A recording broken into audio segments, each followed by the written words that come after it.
Hyperglycaemia pregnancy এটাকে বলা হয় this is the most common medical complication of pregnancy এবং ইটস প্রিভ্যালেন্স ইজ রাইজিং বাংলাদেশে 13 to 36%।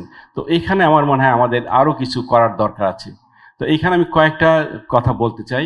একটা হলো যে এই যে আমরা যে ডায়াগনোসিসটা করছি, আমরা কিন্তু একটা যে ডায়াগনোসিস একটা আমরা জানি যে ওজিটিটি করার একটা আইডিয়াল সিচুয়েশন আছে, ওয়ার্ল্ড হেলথ অর্গানাইজেশন একটা ক্রাইটেরিয়া ফিক্স করা আছে।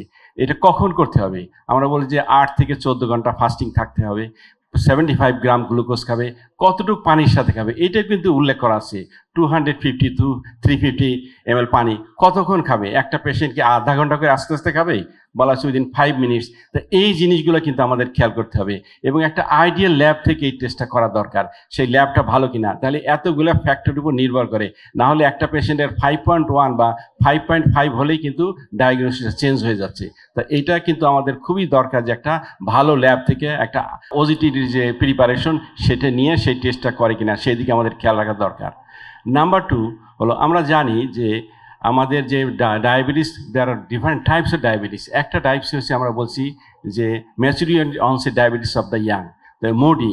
এখন মোডি কিন্তু আমরা যে জিডিএম যে ডায়াগনোসিস যে করছি, জিডিএমের ভিতরে আমরা জানি মোডির প্রিভ্যালেন্স অ্যারাউন্ড 2% মতো, কিন্তু ইন প্রেগনেন্সিতে দেখা যাচ্ছে যে অ্যারাউন্ড 5% কেস অফ মোডি কিন্তু আমরা তাদেরকে ধরে নিচ্ছি যে it is a case of GDM or type 2 diabetes. তা এই জিনিসটাও কিন্তু আমাদের খেয়াল করতে হবে। আর আরেকটা জিনিস যেটা ইদানিং যেটা বলা হচ্ছে যে আর্লি জিডিএম। তো আমরা কিন্তু জিডিএমকে বলি, জিডিএমের ডায়াগনোসিস আমরা করছি কখন? 24 to 28 উইকস।